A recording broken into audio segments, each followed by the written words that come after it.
Welcome to ScreenCrush, I'm Ryan Airy.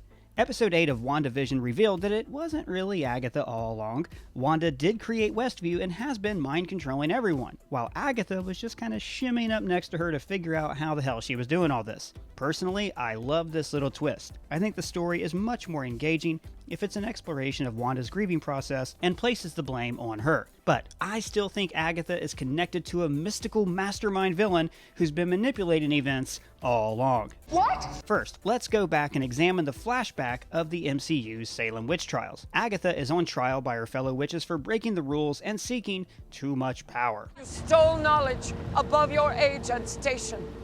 You practiced the darkest of magic. I did not break your rules. They simply bent to my power. Now from this, we understand that Agatha is seeking power and knowledge. This obviously sets up why she's in Westview. Episode 8 is all about her trying to understand the source of Wanda's abilities, but she's not doing this for the sake of curiosity. Like the Cylons, she has a plan that I'll go into in a minute. She also tells the witches, I cannot control it. Only you would teach me. Help me, please. Now, given that we see her lie elsewhere in the scene, it's easy to think that she's faking it. But I think she's being real here. Young Agatha seeking a teacher could also be foreshadowing the mentor role she's going to play with Wanda, like their relationship in the comics. Her mother says, You practiced the darkest of magic. And that is the key clue in this episode. Like the Dwarves of Moria, Agatha dug too deep and discovered something foul, something Wanda is going to have to deal with.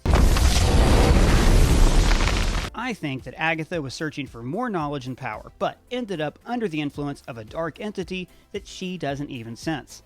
Notice that she's surprised when she steals the other witch's life force, implying that she did not know she had this ability. This also creates a parallel with Wanda, another young, insanely gifted witch who's given powers by a third party that she can't control. When Wanda first enters the basement, she sees an ancient tome emanating with her own red energy.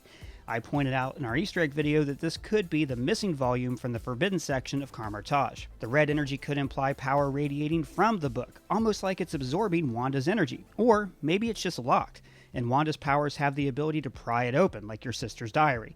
Either way, the book is the key to understanding that something else is happening here. They would not have cut away to this weird-looking book unless it was going to figure very prominently in the finale. There are many, many magical books in Marvel Comics, where Wanda and Vision encountered the Druid Tome. This contained the spirit of Sondheim, composer of Company and Sweeney Todd. You there, my friend. Sorry, I misread that. It actually says Samhain, the spirit of Halloween. Apologies. There's also the Book of Ysidril, which we see in Thor the Dark World, but was likely destroyed when Asgard did this.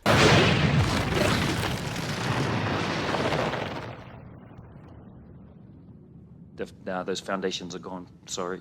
And since Disney owns WandaVision, we can't rule out that this could be the Great Book of Gummy, the tome of the gummy bears that contains the secret of gummy berry juice. There's also the Book of Cagliostro, which we saw in Doctor Strange, but we've already seen that any old narcissist with an MD can open up that thing.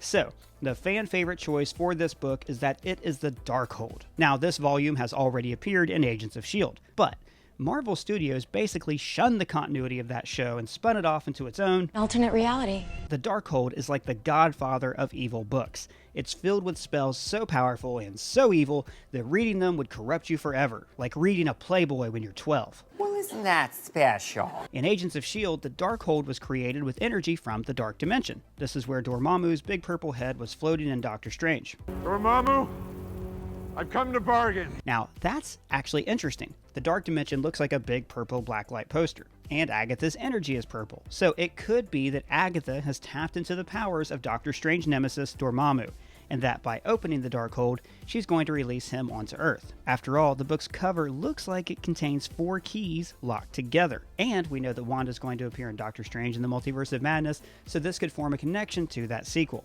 But I think to really understand the Darkhold's potential connection to the show, we have to look at its comic book origins, where it was created by an elder god named Chthon, or Chthon, or Thon. I don't know how you pronounce it, but I'm going to say Chthon.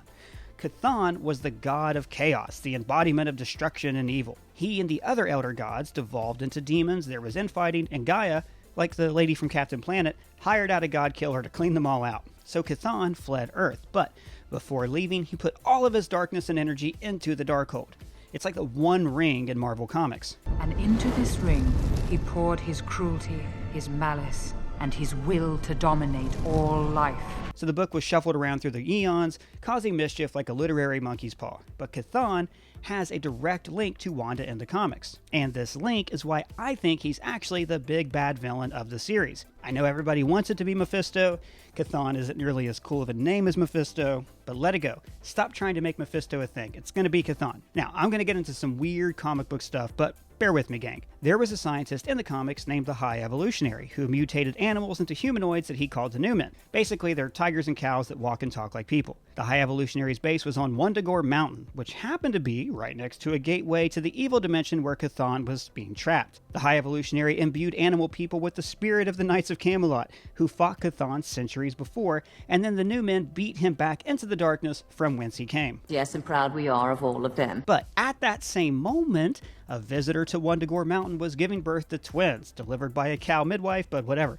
These twins were Wanda and Pietro Maximoff. So a portion of Chthon's energy becomes attached to Wanda, augmenting her natural abilities.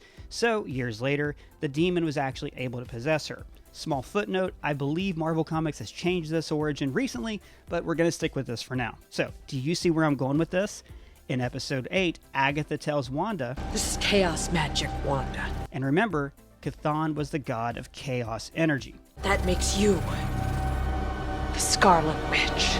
So, what if the image of the Scarlet Witch that Wanda saw when she encountered the Mind Stone was actually the spirit of Chthon attaching itself to her, just like in the comics?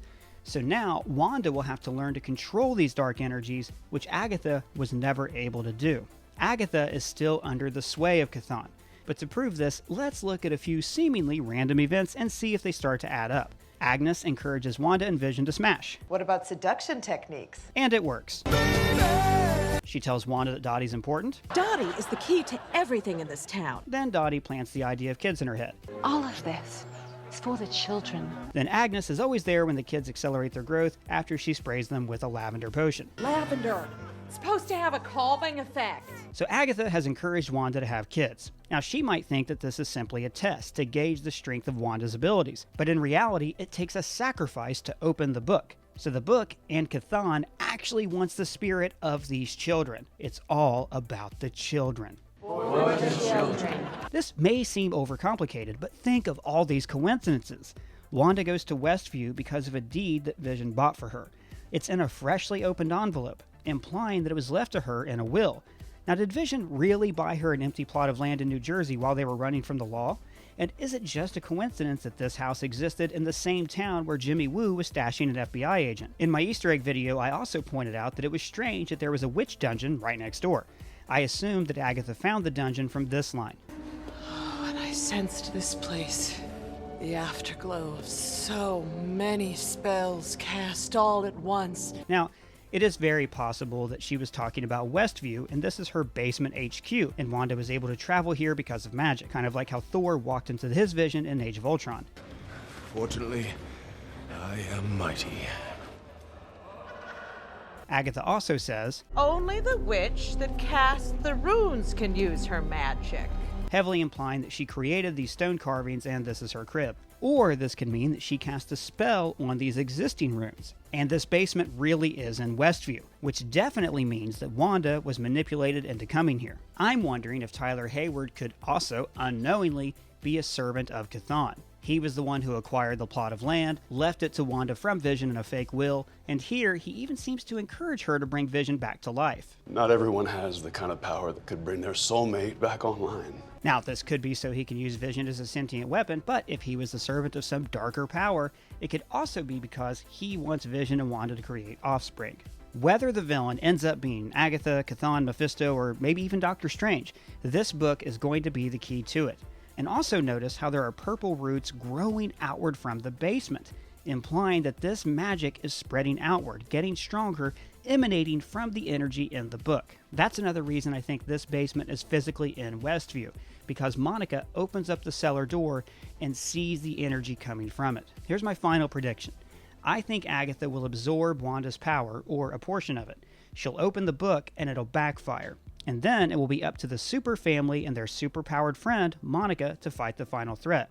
This is also the ending of The Incredibles. An ambitious villain, jealous of the hero's power, unleashes a threat they can't control, and they're saved by the hero's family and friends. If you'll remember, a connection to The Incredibles was foreshadowed back in episode 6 here. But that's just my theories. Let me know your theories in the comments below or at me on Twitter. And if it's your first time here, please subscribe. For ScreenCrush, I'm Ryan Airy.